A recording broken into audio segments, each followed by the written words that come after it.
ప్రముఖ యాంకర్ గా మారాలా 24/7 digital media స్కూల్లో చేరండి. వివరాలకు కింది నెంబర్ కి సంప్రదించగలరు. మీరు లైవ్ చూసారు కాబట్టి సీత మణికంఠ ఏమైనా రెచ్చిపోయినట్టు అనిపించిందా?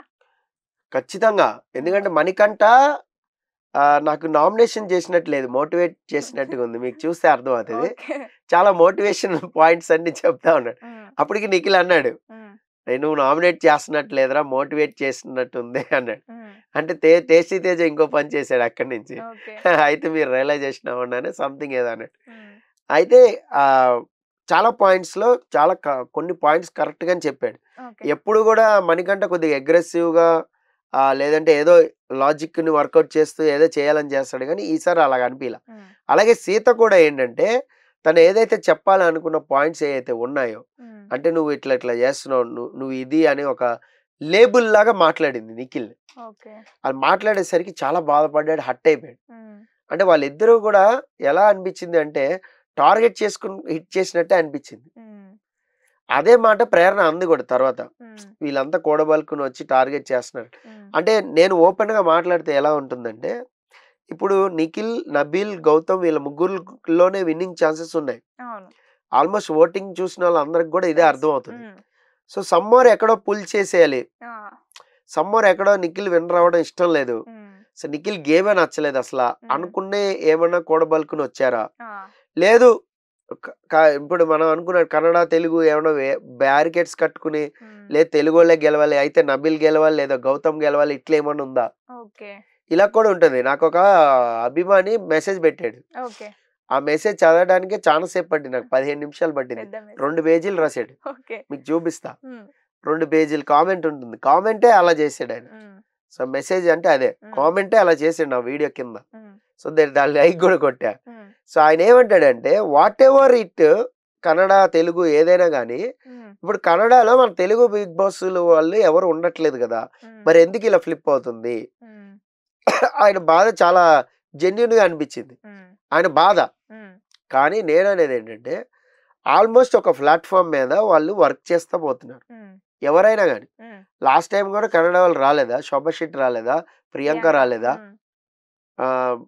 తెలుగు రాని యావర్ లేడా? ఉన్నారు కదా. అంతకుముందు సీజన్ 1 లో రాలేదా ముమైత్ ఖాన్?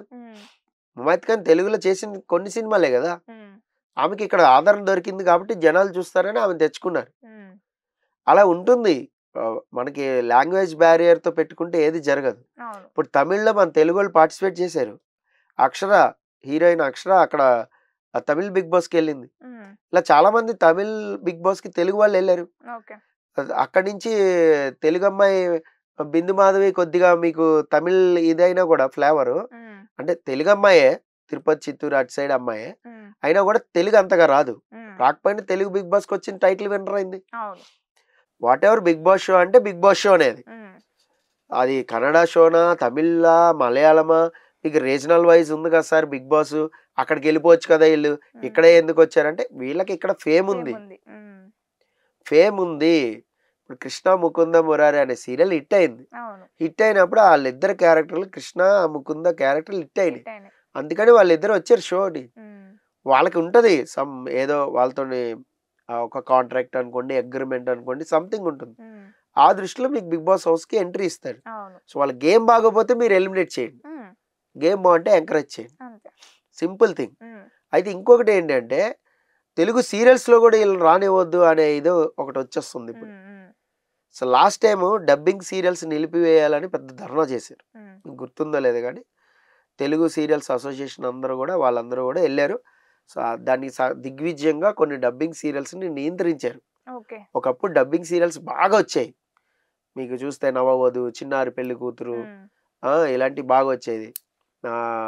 ఇంకోటి ఏదో ఉండేది, ప్రియమైన నీకో ఏదో సంథింగ్, ఇలాంటివన్నీ హిందీ సీరియల్స్ అన్ని డబ్ చేసి వచ్చేవాళ్ళు స్టార్ వాళ్ళే.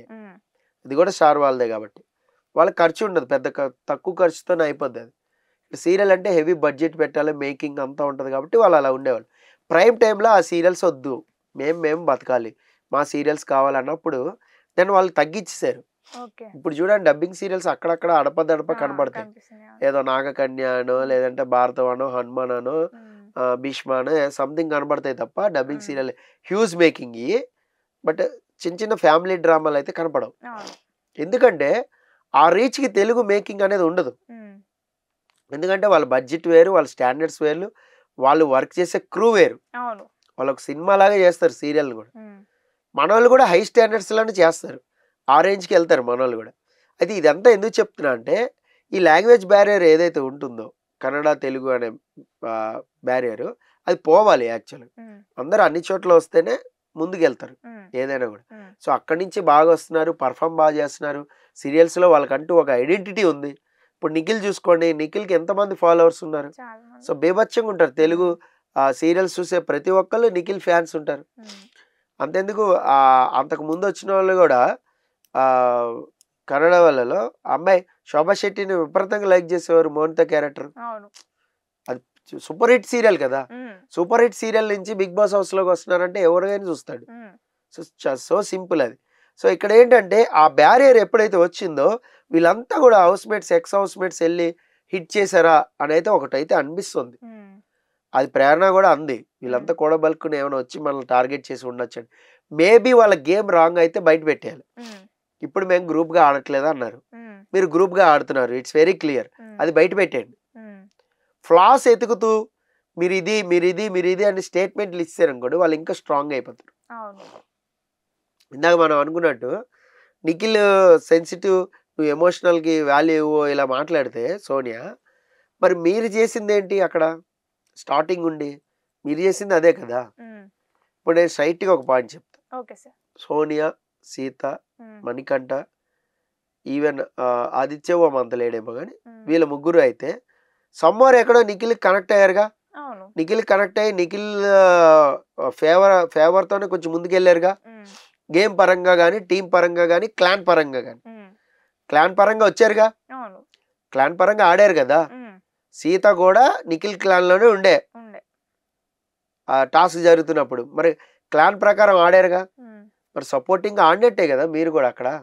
ఇప్పుడు వాళ్ళు కూడా అదే ఆడుతున్నారు అంటే మీరు బయటికి వెళ్ళిపోయారు కాబట్టి ఇంకా వాళ్ళు ఆడద్దా? చేతులు కట్టుకుని వాళ్ళు వెళ్ళిపోయారు పాపం, నిఖిల్ సపోర్టే వద్దు మనగానే అనుకోరు కదా ఎవరు. ఏదైనా ఫిజికల్ స్ట్రెంగ్త్ కావాలి అనుకున్నప్పుడు గేముల్లో నిఖిల్కి వెళ్తారు, నబీల్కి వెళ్తారు, పృథ్వీకి వెళ్తారు, గౌతమ్కి వెళ్తారు. వెళ్ళకుండా ఎందుకుంటారు? మొన్న వాటర్ ట్యాంక్ టాస్కే జరిగింది. Blue team, red team, yellow team, green team ఎలా డివైడ్ అయింది? నలుగురు ఉన్నారు. అంతేగాని నలుగురు ఒక టీం ఉన్నారా? లేదు. గౌతము, పృథ్వీ, నబీల్ ముగ్గురు ఒక టీం ఉన్నారా? లేరు. ఎందుకు లేరు? సో ఫిజికల్ స్ట్రెంగ్త్ నీడ్ ఉంటుంది అక్కడ. సో మిగతా వాళ్ళు సపోర్టింగ్ గేమ్ ఆడతారు. అంత మాత్రం వాళ్ళు కేవలం మేము ఇదే చేసుకుంటాం, ఇప్పుడు అవసరం లేదు ఇంకా అంటే ఎలా ఉందంటే ఇంకా మేము బిగ్ బాస్ హౌస్ కి మళ్ళీ రాము, మనం ఏదైనా చెప్పేయచ్చు. సో ఇలా ఆడే పాత విషయాలు తవ్వి మాట్లాడుతుంటే ఎంతమందికి గుర్తుంటది? ఎవరికి గుర్తుండదు. 100% నాగార్జున అడిగితేనే చెప్పలేరు. సార్ మీరు 3వ వారం నన్ను తిట్టారు గుర్తుందా అంటే ఏమన్నా చూసి చెప్తా అంటాడు. ఖచ్చితంగా అంటారు, ఎవడైనా అంటారు. అక్కడ కొన్ని తప్పులు చాలా క్లియర్గా ఉన్నాయి. ఇప్పుడు తేజ ఉన్నాడు, ఆ ఎగ్ పడేసాడు, డిస్రెస్పెక్ట్ అన్నాడు. అంతకుముందు పృథ్వీ నామినేట్ చేసావు, డిస్రెస్పెక్ట్ అన్నావు గేమ్ మీద. నువ్వు చేసింది ఏంటి? ఈ పాయింట్ ఎవరైనా పట్టుకున్నారా? ఆయనే ఒప్పుకున్నాడు, మళ్ళా నాగార్జున ముందు ఒప్పుకున్నాడు, పట్టుకోలే. అవినాష్ ఉన్నాడు, నువ్వు నామినేషన్స్ అంటే భయం వేసేస్తుంది నీకు, నామినేషన్కి వెళ్ళంగానే ఎలిమినేట్ అయిపోయావు ఆల్మోస్ట్, నబీల్ నిన్ను సేవ్ చేశాడు, లేదంటే నువ్వు హౌస్ నుంచి బయటకు వెళ్ళేటోడివి, సో బయటకు వెళ్ళిపో, ఆడియన్స్ ఓటింగ్ ప్రకారం ఎవరైనా నామినేట్ చేశారా? This is call genuinity. Genuinity కాదు, మీరు ఏంటంటే మీ గేమ్లో అక్కడ అడ్డుపడ్డారు. అమ్మా ఇలా ఆడాడు చూసావా నిఖిల్, బ్యాక్ ఎండ్లో ఇంత బ్లఫ్ చేసి ఆడాడు ఆ గేమ్ అని నిరూపించాలి. ఇప్పుడు నీ పాయింట్ ఆఫ్ వ్యూలో నిరూపించాలి. అందుకే అన్నా నేను, ఎవరి పాయింట్ ఆఫ్ వ్యూ వాళ్ళకుంటుంది. నా పాయింట్ ఆఫ్ వ్యూ నాకు, నీ పాయింట్ ఆఫ్ వ్యూ నీకు, ఆ కెమెరామెన్ పాయింట్ ఆఫ్ వ్యూ కెమెరామెన్కి ఉంటుంది. అలా. Okay sir.